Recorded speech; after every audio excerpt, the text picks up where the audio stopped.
ओम शांति। सुनते हैं 8 अप्रैल 82 के अव्यक्त बाप दादा के मधुर महावाक्य। आज की अव्यक्त वाणी में बाबा ने महादानी वरदानी बनने का आधार क्या है, साथ साथ बाबा ने नष्टो मोहा की निशानी क्या है, थर्डली घृणा का बीज क्या है और साक्षात बाप से सर्व संबंधों की अनुभूति क्यों नहीं कर पाते। सुनते हैं 8 अप्रैल 82 की अव्यक्त मुरली। मुरली का टाइटल है लौकिक अलौकिक संबंध का त्याग। बाबा त्याग का पूरा कोर्स करवा रहे हैं। पहला कदम देह का त्याग, दूसरा कदम देह के संबंधियों का त्याग और तीसरा कदम आज बाबा ने सुना रहे हैं लौकिक अलौकिक संबंध का त्याग। आज बाप दादा अपने महादानी वरदानी विशेष आत्माओं को देख रहे हैं। महादानी वरदानी बनने का आधार है महात्यागी बनना, और महात्यागी बनने के बगैर महादानी वरदानी नहीं बन सकते। महादानी अर्थात मिले हुए खजाने बिना स्वार्थ के सर्वात्माओं प्रति देने वाले निस्वार्थी,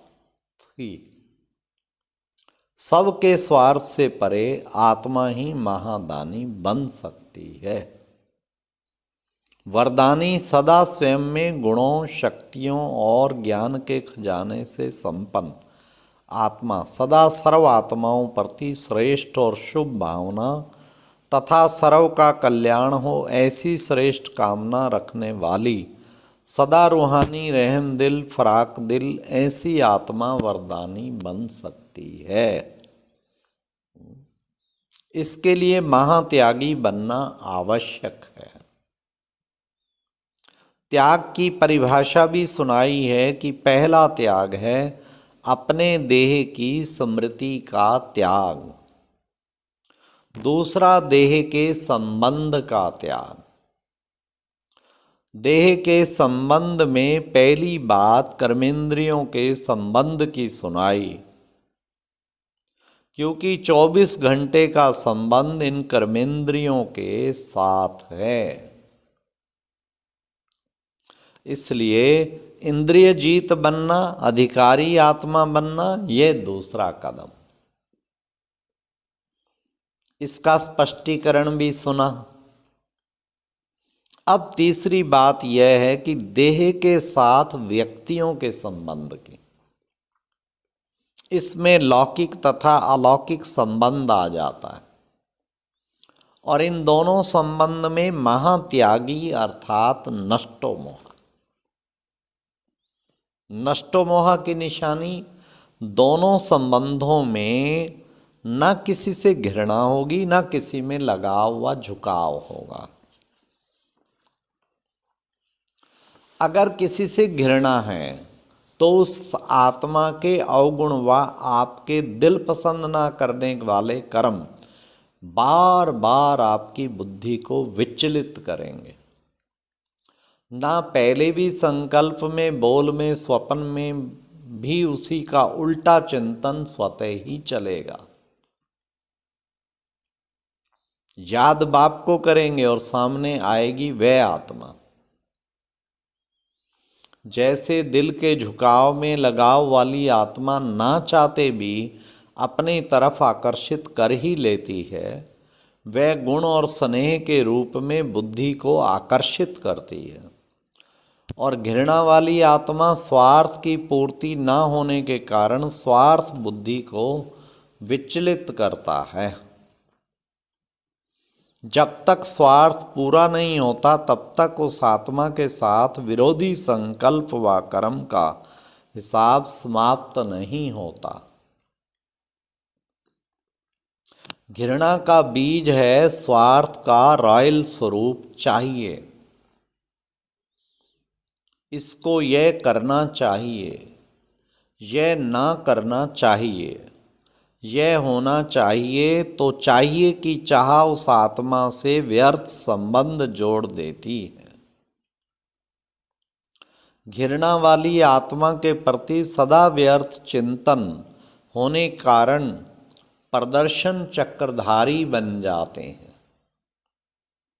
लेकिन ये व्यर्थ संबंध भी नष्टो मोहा होने नहीं देंगे। मोहब्बत से मोह नहीं होगा, लेकिन मजबूरी से होगा।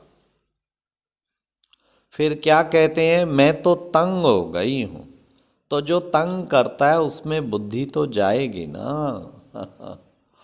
हाँ।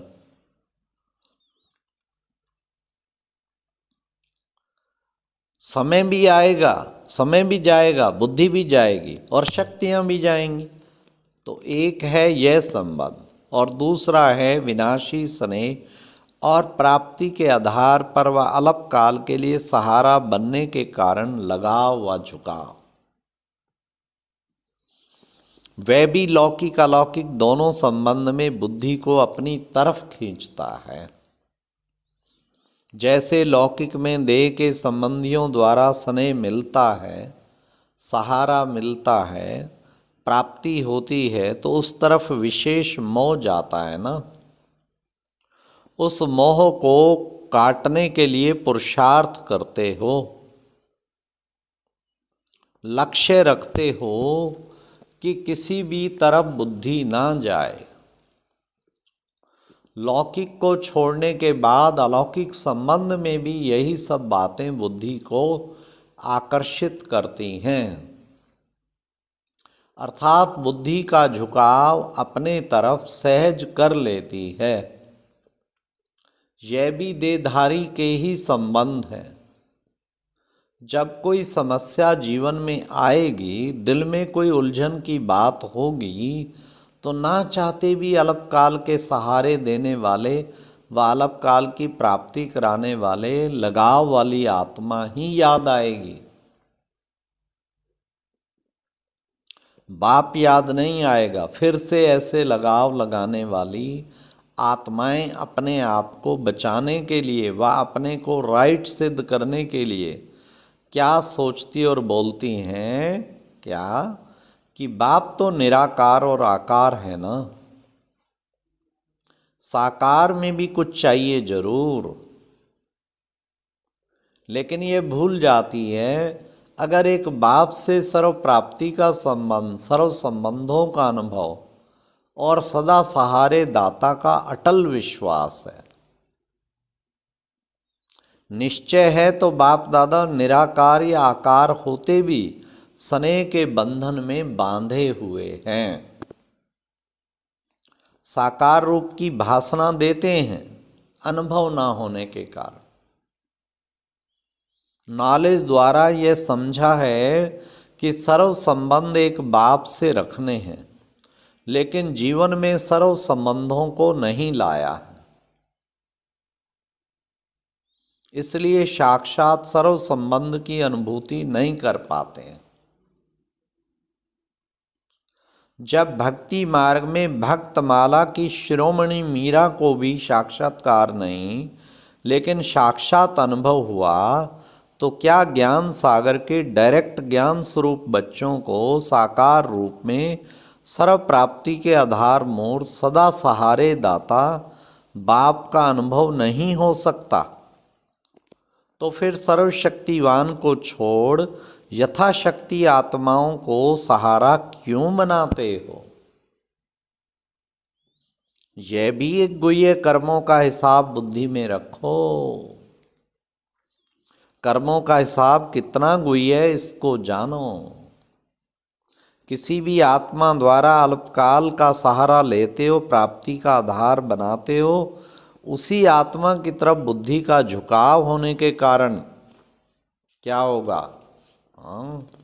बाबा ने कहा उसी आत्मा की तरफ बुद्धि का झुकाव होने के कारण कर्मातीत नहीं बन पाएंगे।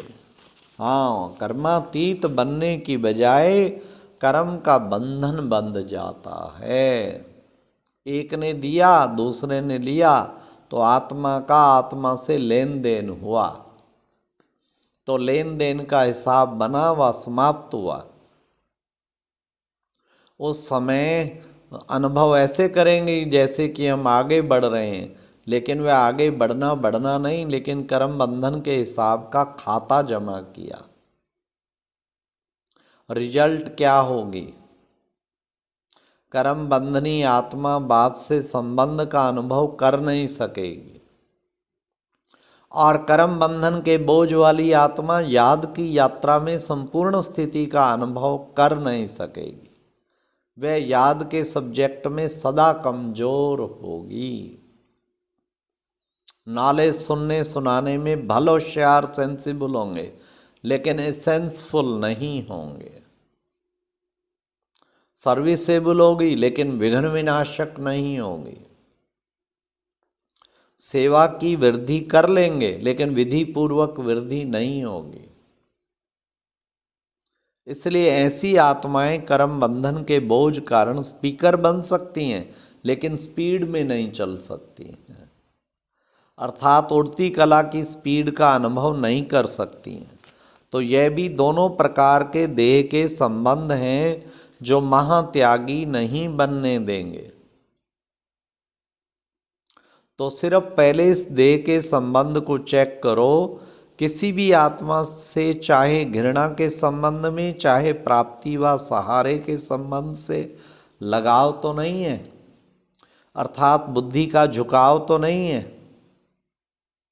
बार बार बुद्धि का जाना व झुकाव सिद्ध करता है कि बोझ है, और बोझ वाली चीज झुकती है, तो यह भी कर्मों का बोझ बनता है। इसलिए बुद्धि का झुकाव ना चाहते भी वहाँ ही होता है। समझा? अभी तो एक देह के संबंध की बात सुनाई, तो अपने आप से पूछो, देह के संबंध का त्याग किया व लौकिक से त्याग कर अलौकिक में जोड़ लिया? कर्मातीत बनने वाली आत्माएं इस कर्म के बंधन का भी त्याग करो। तो ब्राह्मणों के लिए संबंध का त्याग ही त्याग है। तो समझा त्याग की परिभाषा क्या है? अभी और आगे सुनाएंगे। यह त्याग का सप्ताह कोर्स चल रहा है। आज का पाठ पक्का हुआ। ब्राह्मणों की विशेषता है ही महात्यागी, त्याग के बिना भाग्य पा नहीं सकते। तो ऐसे तो नहीं समझते ब्रह्मा कुमार कुमारी हो गए तो त्याग तो हो गया ना। ब्रह्मा कुमार ब्रह्मा कुमारी के लिए त्याग की परिभाषा गुह्य हो जाती है। समझा? अच्छा, ऐसे सदा निस्वार्थी, सर्व कल्याणकारी, सर्व प्राप्तियों को सेवा में लगाए जमा करने वाले, सदा दाता के बच्चे देने वाले, लेने के अल्पकाल के प्राप्ति से निष्कामी, सदा सर्व प्रति शुभ भावना कल्याण की कामना रखने वाले महादानी वरदानी श्रेष्ठ आत्माओं को बाप दादा का याद प्यार और नमस्ते। तो ये थी त्याग का तीसरा कदम। हाँ, बाबा पूरा सप्ताह कोर्स करा रहे हैं। तो ना किसी से मोह, ना किसी से घृणा, ना काहू से दोस्ती और ना काहू से वैर। और अब यह एक बहुत अच्छी वीडियो भी जरूर देखें।